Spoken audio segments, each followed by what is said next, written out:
Bonjour, aujourd'hui nous sommes avec Eliane Viennot, professeure émérite de littérature de la Renaissance et spécialiste du traitement historiographique des relations de pouvoir entre les sexes. Vous avez notamment beaucoup écrit sur la langue française et l'usage du féminin. Donc c'est ce qu'on va aborder aujourd'hui. Eliane, merci d'être avec nous. Merci à Alors, vous. aujourd'hui, on voulait parler avec vous donc de votre engagement féministe et plus spécifiquement de votre avis d'experte sur le rapport qu'entretient la langue française avec le féminisme. Donc, pour commencer, on voulait vous demander pourquoi vous vous étiez intéressée à la langue et aux mots pour décrire les rapports, les relations de pouvoir entre les sexes. Alors, je crois que je m'intéresse à ça depuis fort longtemps, d'un point de vue complètement non spécialiste, on va dire, comme féministe, hein, tout simplement, parce que j'ai jamais compris pourquoi certaines de mes camarades, il y a fort longtemps, quand on était au début de notre carrière, voulaient se dire directeur de recherche, par exemple. Voilà, je comprenais pas. Hein. Je comprenais pas, ou bien le peu que je comprenais ne m'allait pas. Mais en fait, c'est en faisant des recherches historiques que j'ai compris que ce sujet n'était pas juste un problème épidermique, je dirais, qui concernait la fin du XXe siècle ou les gens comme moi, mais que c'était un vieux problème puisque il y a des controverses, on trouve des controverses sur l'usage du féminin, sur la condamnation des féminins prestigieux, sur des pronoms aussi, qui ont des pronoms féminins qui ont été condamnés notamment par l'Académie française. Donc voilà, ce sont mes travaux historiques qui, pas du tout comme linguiste, hein. Moi, je ne suis pas linguiste de formation, je suis littéraire, je travaille essentiellement sur l'histoire, l'écriture de l'histoire, mais en faisant mes travaux, je me suis rendu compte qu'il y a un moment historique, parce que moi, je travaille sur la longue durée, et je suis spécialiste de la Renaissance, c'est-à-dire d'une période comment dirais-je, où l'offensive déterminée contre le féminin n'a pas encore commencé. Donc, une période où les gens parlent et écrivent un français beaucoup moins sexiste que le nôtre. Mais bon, ça, c'est une chose, mais je m'en étais pas vraiment, quelque part, je m'en étais pas vraiment rendu compte jusqu'au moment où, en faisant l'histoire des relations entre les sexes, je me suis rendu compte que les controverses qui existent sur ce sujet ne touchent pas la langue jusqu'au XVIIe siècle. Hein, elles touchent la question de l'éducation. Est-ce que les filles peuvent aller à l'université ou pas? Est-ce qu'elles touchent la question du pouvoir? Est-ce que les femmes peuvent exercer le pouvoir ou pas? Elles touchent la question de la famille.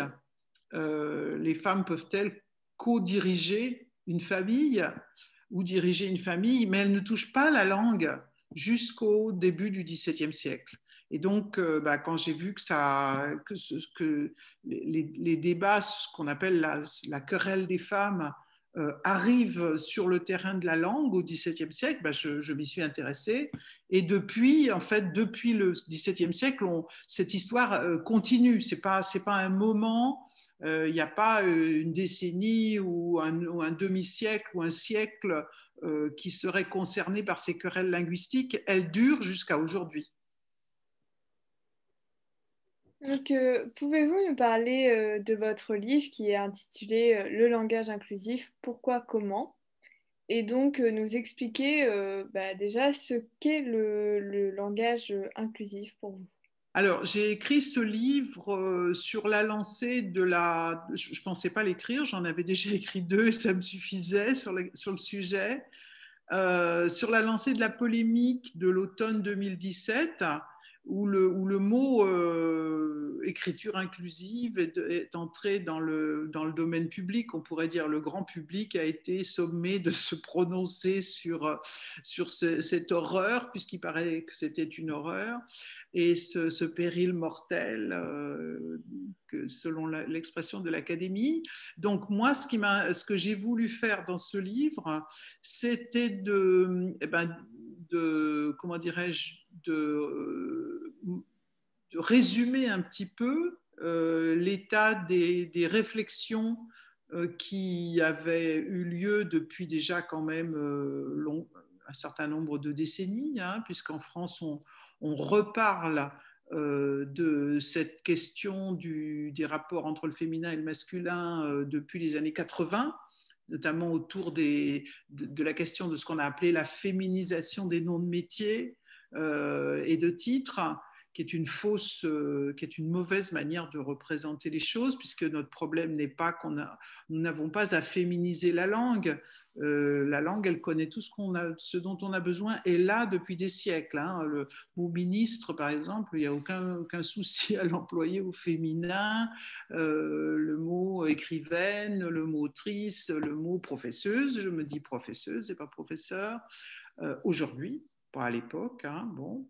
Mais voilà, donc on n'a pas besoin de féminiser la langue. Donc j'ai voulu dans ce livre faire une sorte de résumé extrêmement simple. Donc c'est un livre qui comporte 3 parties. Une partie qui explique un peu comment fonctionne le français, pourquoi on n'a aucune difficulté en français pour exprimer l'égalité des sexes si on en a envie. Le deuxième chapitre, encore une fois, il y en a 3. Hein. Le deuxième chapitre essaye d'expliquer pourquoi ce français qui est structurellement apte à exprimer à égalité le féminin et le masculin, pourquoi il ne nous est pas parvenu. Pourquoi c'est un français complètement sexiste dont on use aujourd'hui et qu'on a appris à l'école. Donc c'est un chapitre qui est dédié à la masculinisation de la langue. Et le 3e chapitre, il est orienté vers la faisabilité aujourd'hui, c'est-à-dire qu'est-ce qu'on peut faire aujourd'hui, une fois qu'on a compris ça, avec la langue française telle qu'elle est. Parce que moi, je ne fais pas partie des gens qui veulent, par exemple, dégenrer la langue. Je pense, on en rediscutera sûrement, je pense que c'est une entreprise peut-être intéressante intellectuellement, mais absolument hors de notre portée. Hein. Et puis moi, j'entends proposer aux francophones, aujourd'hui, on est pas loin de 300 millions à parler le français, soit de manière constante, comme dans les pays qui ont été alphabétisés dans cette langue-là, soit de manière en bilingue, etc. Donc moi, j'essaye de convaincre mes contemporaines et mes contemporains qu'on n'est pas obligé de parler sexiste. Voilà.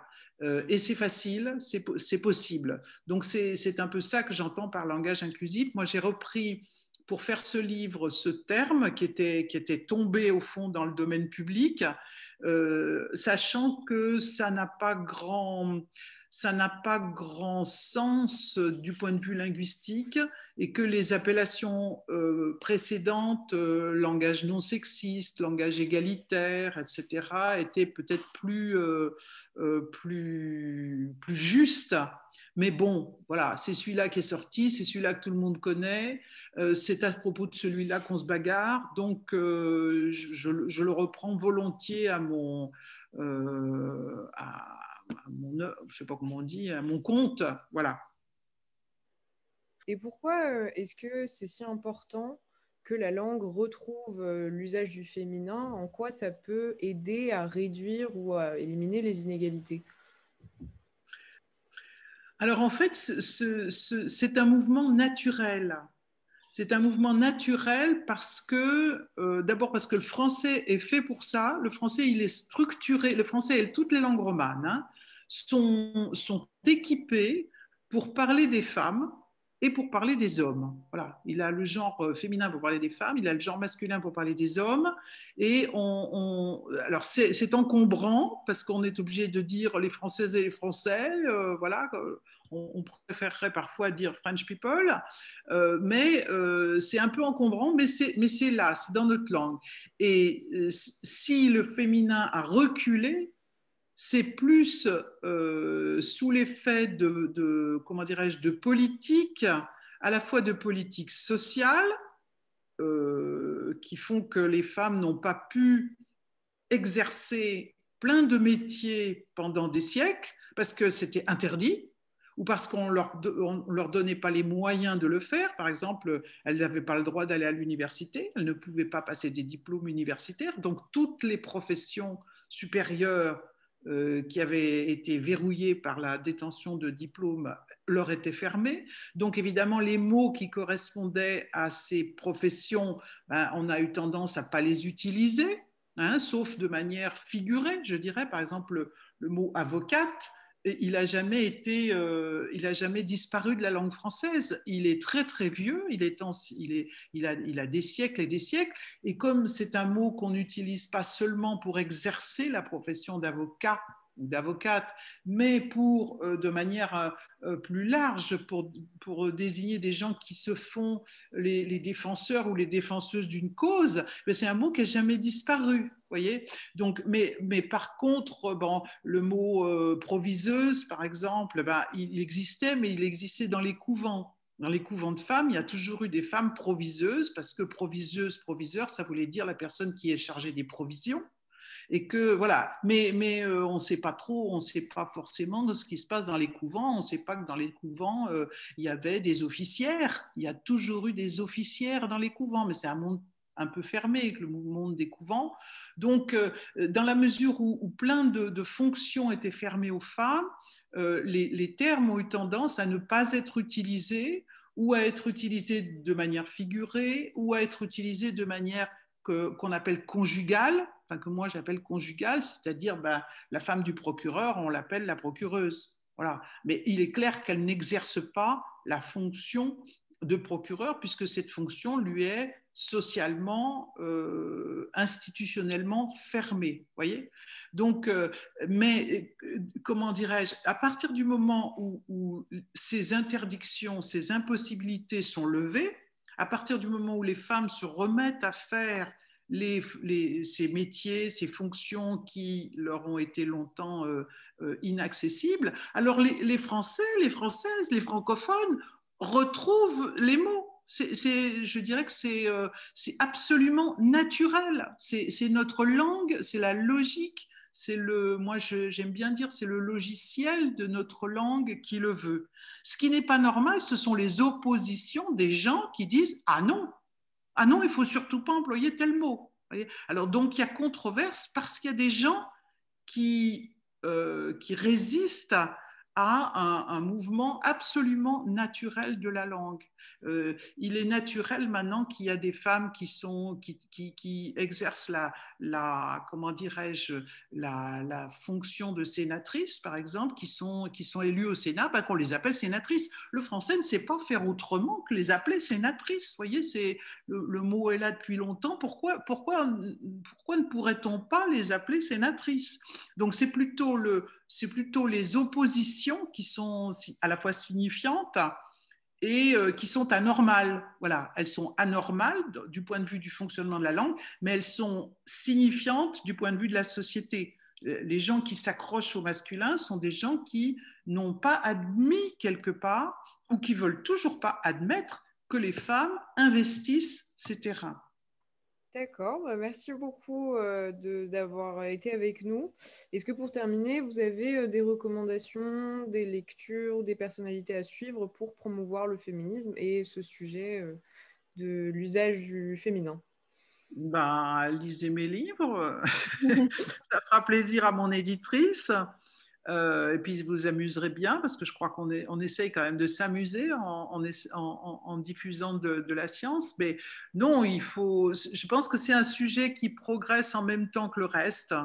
Beaucoup de jeunes féministes aujourd'hui ont compris le truc, s'en saisissent, débattent de ça, reprennent le travail, etc. Et on va progresser, à la fois on va progresser en nombre de gens qui comprennent, et puis même on va sûrement trouver des choses nouvelles, parce que ce qu'on fait aujourd'hui, c'est pas seulement retrouver des vieilles ressources qui sont là dans la langue française, c'est penser à ça, penser comment on peut combiner des ressources, penser comment on peut, par exemple, l'histoire le point médian, c'est une nouveauté, ça n'a jamais été utilisé. C'est pas grand-chose, c'est qu'une abréviation pour les doublets, mais c'est du nouveau, et on se pose plein de questions sur comment on l'utilise, est-ce qu'on peut l'utiliser partout, avec tous les mots, ou seulement, vous voyez, tout ça,